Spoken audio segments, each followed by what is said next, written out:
Hey y'all, it's Crystal. Welcome back. Thanks so much for stopping by. I'm just gonna do a quick July reading wrap up. Talk about what I did for the month, what I got finished, and all that good stuff.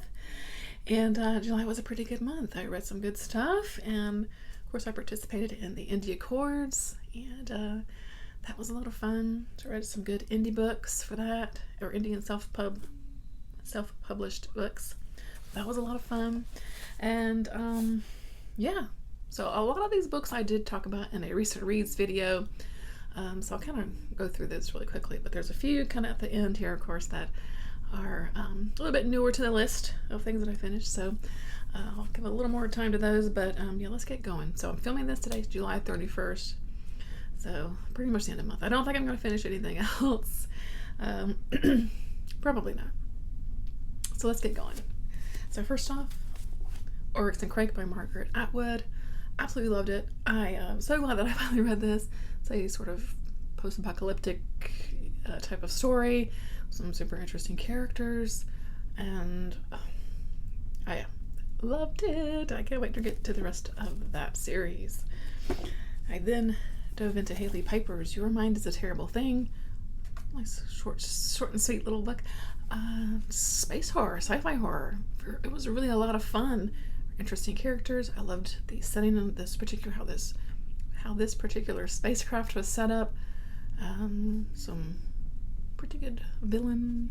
Yeah, it was a lot of fun. I did a book chat about this one, so I will link it below if you would like to check it out.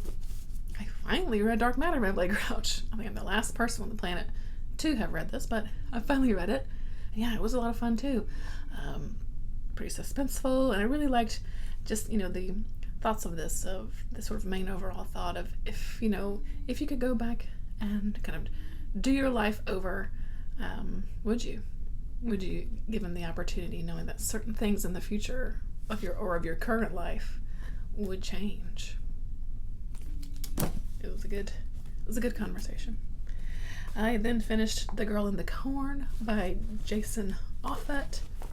This was a really fun, kind of a horror fantasy. I don't know how you would categorize that, but it was a lot of fun. It had a creepy fairy. I mean, it was something different, just something different. If you're looking for something different to read that's got a dark edge to it, it's fun to pick up. And I forgot to grab it, but Seraphina's Lament by Sarah Chorn, really dark fantasy that I loved. Gosh, I love that book. Man, it was so good. And oh man, I loved it. It was so good. Great characters, really interesting setting. It's a lot going on in that one. Yeah, it was good. Then read Masquerade by R Sinclair.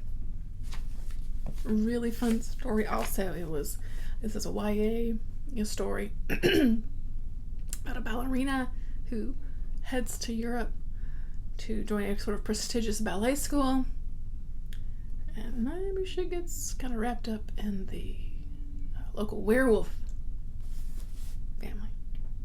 It's a lot of fun. And then Mists and Megaliths by Catherine McCarthy. Really fantastic short story collection. So atmospheric, wonderfully written, often very dark. A lot of Welsh folklore pulled into it. Oh, really, really good. I gave that 5 stars also. And another 5 stars was The Final Women by Pardi Bajla. I loved this book. Really fun play on the final girl trope. We follow these 4 women as they come together, some years later after their, escape from the bad guy. And the bad guy's at it again. So they decide, I think we need to do something. Then take this guy down for once and for all. It was so fun. And the ending, was so good. Yeah. I forgot to grab this one too, but 11/22/63 by Stephen King. This was for the Stephen King Read Along, the monthly. And it was okay. I did not walk away from this one loving it. So it was a bit of a letdown for me. Frankly, it was too long. I get too much story, too much. I don't care about this dude. Like finding love, and I don't know, y'all. It was fine. Heaven by V.C. Andrews. Let's take a look at this step back again. And I really enjoyed this. So we follow Heaven, who is the eldest daughter in this family, and lost my train of thought. The eldest daughter in the family, very poor family living in West Virginia, and just the things that occur. Very soap opera-y, dramatic, classic V.C. Andrews. Very enjoyable. I really liked this one. Gave it 4 stars. Okay, I think that might be where I ended that recent read. So anything from here on out will be something new. So I've been really excited because the new Sandman series is coming out. The Sandman based off of the Neil Gaiman comics, coming out August 5th, I think it is. And I don't know, I got caught up in watching the trailers and watching some of the little, they released a few, early little scenes and stuff like that. I was like, oh my gosh, I was really excited. And so I've actually read the first 2 series, the first 2 volumes, again. I mean, I read those, and I hadn't read them in quite a while, actually. So I thought maybe I could use a bit of a refresher, just in case I maybe forgotten something or needed a refresher about a character or something like that. So I read volume 1, which is Preludes and Nocturnes, and then volume 2, The Doll's House. And so I'll continue, I think, on with the comic. It's so weird with Kindle Unlimited. Sometimes it's just so weird. Like, some of the volumes you can read through Kindle Unlimited, and some you can't. I don't know. It's weird. These are actually some Neil Gaiman things that I don't own. I never owned copies of the Sandman. I always borrowed them from my friends back in high school. But anyway, it was really fun to get back into that world again, just to get a little bit of a refresher of of the characters, of the world, and I loved it all over again. Yeah, it was so good. So I'm super excited to finally see this adapted, and yeah, I can't wait. So those were very enjoyable. I listened to the audiobook for the notorious RBG, The Life and Times of Ruth Bader Ginsburg. This was by Erin Carmen and Shauna Gniznik. Apologize, but like I said, I listened to the audiobook. I think this is it was not very long, it's pretty short. I think it's a good place to start if kind of like me, like you know a little bit about RBG, but not like a whole lot. Not a lot about her early days and all that kind of stuff. So it's a really good kind of place to start if you're interested in learning about Ruth Bader Ginsburg and how she got where she was and all the things that she did along the way. So it was enjoyable for sure. I did finish up Only Child by Patricia Wallace, and this one was okay. This is one of those old kind of horror paperbacks. It's how to say, so we're following, I guess we're basically following this young girl named Hannah. She's a little blonde little girl, and right at the beginning she's put onto a plane and she's getting sent away. And this plane crashes, and she's the only one that survives. And so she's kind of picked up by the local town, that the crash was near, and she doesn't know where she was going, doesn't know where she had been, all this kind of stuff. So they're, they look at the local, kind of priest takes her in, and until we figure out what's going on, you can stay with me, kind of thing. And well, things start happening to the children of this town, and maybe Hannah is more than what she seems.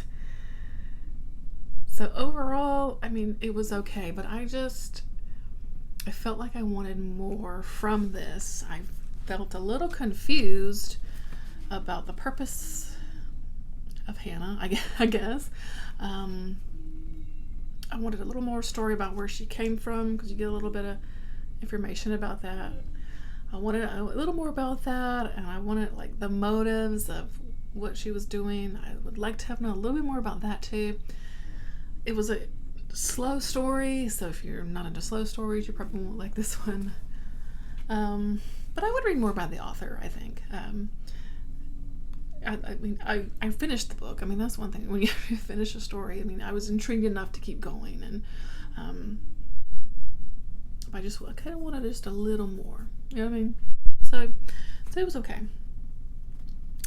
I had an audiobook hold come in that I've had this thing on hold, I think, since like February from my library. It came in, of course, and not very good timing, but this is The Last Watch by J.S.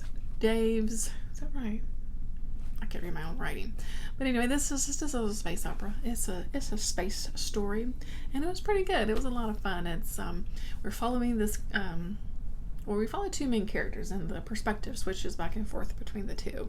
One is like the CO, the commanding officer of this sort of ship that's kind of stationed at basically kind of the edge of space kind of thing. And then this younger guy who is being sent to this station is being stationed there because he's a bit of a ne'er-do-well, and a troublemaker. And that's kind of where these types of folks are sent. And because there was like this previous war that had happened, and so they're kind of watching for any kind of bad guys to pop back up or anything like that. There's interesting plays with time here because like I said, they're stationed near this end of space kind of place that they call the Divide. And so interesting time ripples happen, and someone will leave this area. It was called the Aura or something like that, I forget now.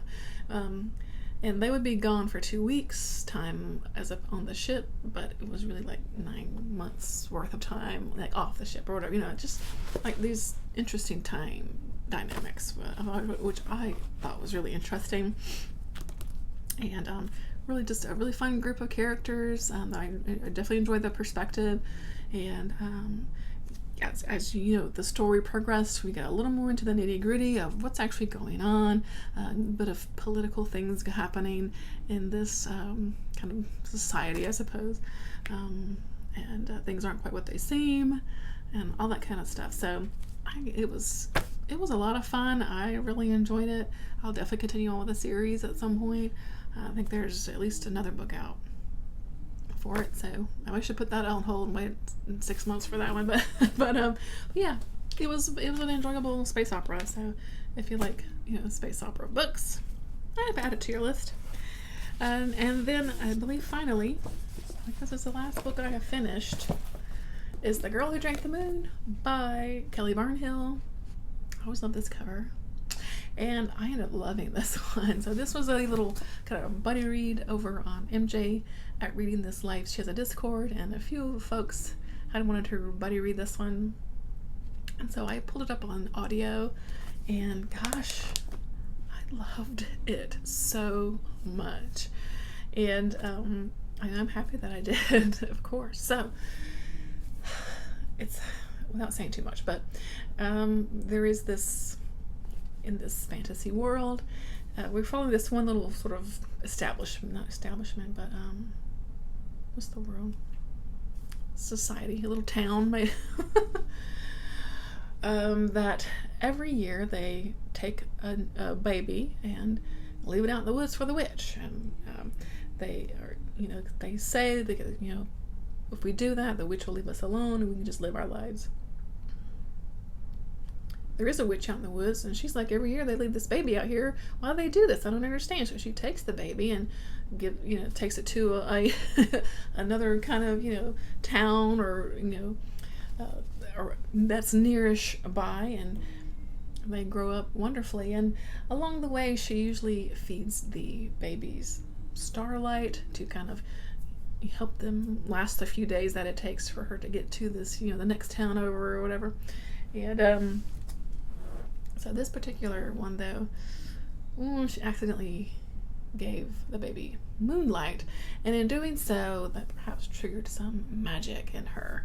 And so the witch was like, oh man, I messed up. And so she decides that she's going to keep this baby and raise her for herself, and just raise her herself out in the woods. So that's basically the story. And of course, we learn more about why does this town is doing this, why do they do this every year.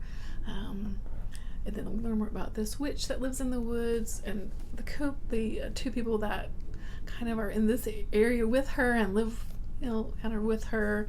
One of which is a swamp monster, and one of what's his name? I've forgotten his name. Greg. Anyway, who was amazing. I loved him so much.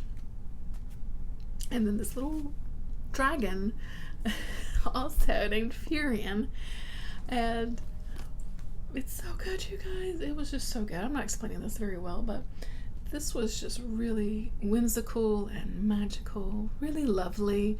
I loved the characters. I loved the setting. I loved the narration. The narration of this was just done absolutely well. Really wonderfully done. I would recommend that for sure. And oh my god, it was just so okay. The swamp monster's name is Glurk. That's what it was. Oh my god, it was just so, it's just wonderful. I loved it. I really loved it so much. So yeah, I had a pretty good month, and I ended on a high note for sure. So that was good. Now you'll notice, friends, this book is not completed. I've got like 4 more chapters to go. I really wanted to finish this month, and I read a good chunk of this book. I really did. But I didn't quite make it. I can read some today. Like I said, it's July 31st as I'm making this, so I'm gonna finish a little bit more of it today. But I feel okay about my progress. I definitely don't have much left, so I'm not gonna stress it. Yeah. So other than that, I do have Ghoul. That's still in progress too, and I'm not gonna finish that one also by Brian King. Definitely not gonna finish that one, and yeah, it's okay. I'll get to it. Finish it up sooner or later. So that's it, guys. That was my July. Let me know what your favorite book of July was. I don't even know. I can't even pick a favorite because I loved Seraphina's Lament. I really loved this. I loved The Final Women, and I loved Erickson Craig. I don't know. I had some winners for the month for sure. Yeah, so let me know what you have as your favorite book. And that's going to do it for me today. I'm going to wrap it up. I feel a little rambly today. So thanks for watching. I'm so appreciative of your time. Always so appreciative. Thank you so much. And until next time, bye friends.